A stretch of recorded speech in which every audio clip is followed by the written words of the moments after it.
Hindi na nga mga idol napigilan pa ng ama ni Carlos Yolo na si Mark Andrew ang kanyang saloobin at ang kanyang hinanakit sa kanyang anak.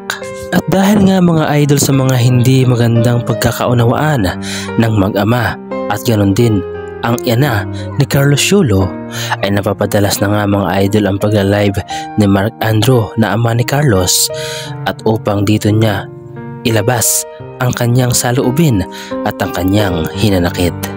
At napapadalas nga mga idol ang pagla-live sa Facebook ni Mark Andrew.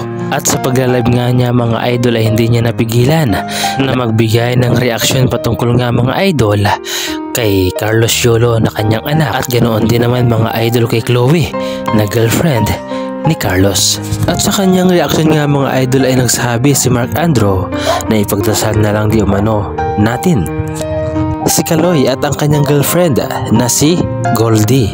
Sabay pabiro mga idol na nasa alapap hindi pala alam nila yung mga mangyayaring karma. Sabay sabing, joke lang. Alam nyo mga idol, bilang isang magulang ay napakasakit para sa atin na makita ang ating mga anak na lumalayo sa atin. Dati naman daw mga idol ay maayos naman si Carlos Yolo sa kanyang mga magulang at sa kanyang pamilya. Subalit simula noong nakilala ni Carlos Yolo ang kanyang girlfriend na si Chloe, ay bigla na daw di umano nagbago ang kanilang anak na si Carlos Yolo. At mas lalo pa nga daw mga idol lumala ang kanilang hidwaan noong nanalo si Carlos Yolo sa Olympics sa Paris. At dahil di umano sa pakikialam ng girlfriend ni Carlos Yolo na si Chloe, ay mas lalong lumala ang kanilang hidwaan.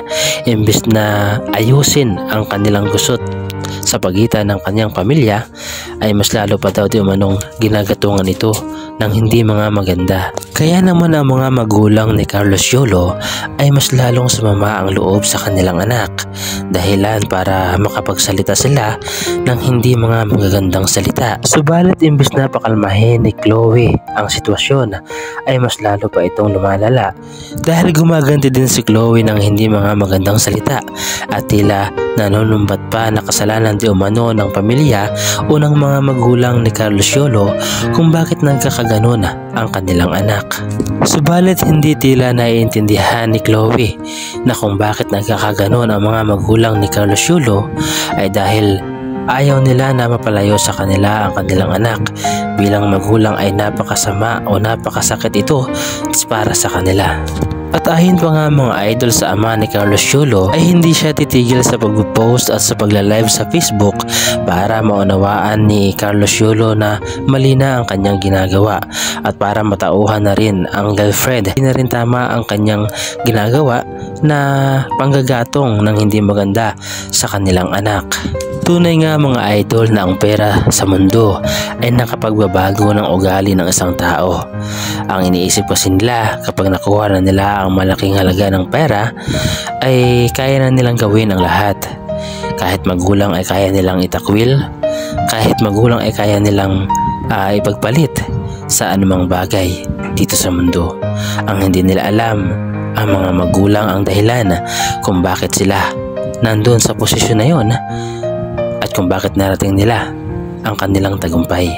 Alisin na natin mga idol ang usapin na nagsikap talaga si Carlos Yolo, nagtraining ng mahusay, nagpagod ng mahusay para magtagumpay. Subalit huwag din nating alisin sa mga dahilan kung bakit siya naroon ay dahil sa kanilang mga magulang. At ang isa pang ninanais na kahilingan mga idol ng ama ni Carlos Yolo ay ang magsalita si Carlos Yolo patungkol nga sa bintang niya sa kanyang ina na magnanakaw di umano ito.